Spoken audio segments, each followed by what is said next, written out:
Hello, this is Heather Hoffman, and I'm here today to share another card using the April 2020 Kit of the Month. I'm going to use that lovely little silhouette image of those ladies and then that kind of scripty background stamp set. And I'm going to kind of create a sunset scene with a little bit of an ink blended background and a little bit of texture with some torn paper. So I'm going to start by stamping this main image on a little bit of craft cardstock, just one time just to get a good, nice and dark impression. I'm going to leave that stamp set. I'm cleaning it off because it's going to be a little while till I use it and I didn't want to leave it dirty, but I'm going to leave it mounted there so it's perfectly aligned again. Don't remove that yet because you're going to want to have it there in a little bit. And then I'm going to add some texture by tearing that bottom. I'm going to kind of use that to mimic sand.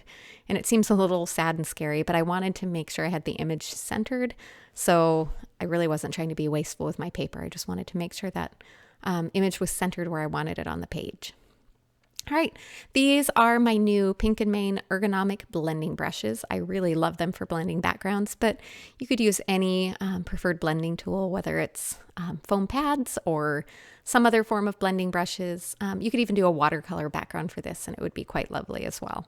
I'm just using 3 different shades of orange and I'm going around, I'm starting with the lightest and just kind of blending around, mainly trying to get kind of that bright image at the bottom, and I laid that on just to make sure I'd covered as far as I wanted, and I noticed I needed to go just a little further down on the sides.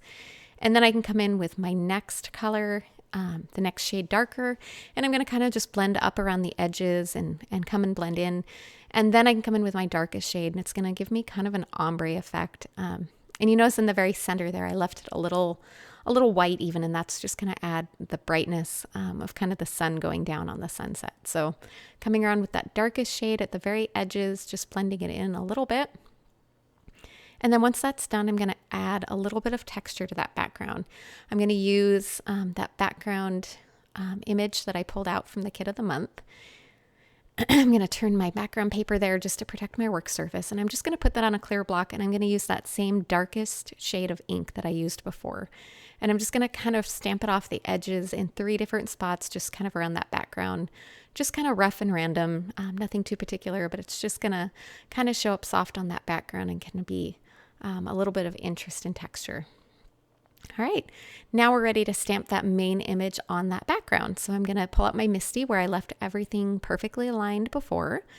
And now I can go ahead and stamp that image on there again over the top. And I'm going to stamp it twice over my ink blended background just to make sure it's a really good dark and crisp impression.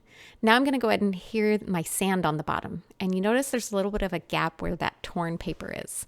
So I'm going to ink up again, mostly along that bottom, and really just try and stamp in and make sure I fill in that blank spot. So it adds just one full and complete image. But that texture is just kind of fun, how it looks like they're walking on the sand or the ground or whatever. I guess I just like that grounding effect on the image. I thought it was kind of fun.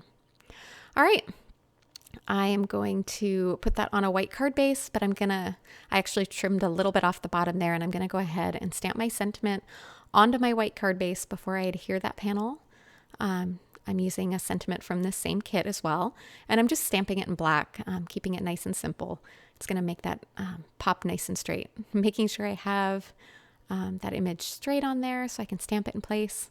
I thought this was a perfect sentiment. Then I can adhere my ink blended panel over the top. I thought about using foam adhesive, but I decided just to adhere it straight in place to make it a little bit easier to pop it in the mail and send it to someone. So it's actually a perfect, I find myself making lots of cards right now that are easy to mail and to send off to friends that you can't go visit. All right, thanks so much for coming by today. I hope you enjoyed and have a wonderful week. Bye-bye.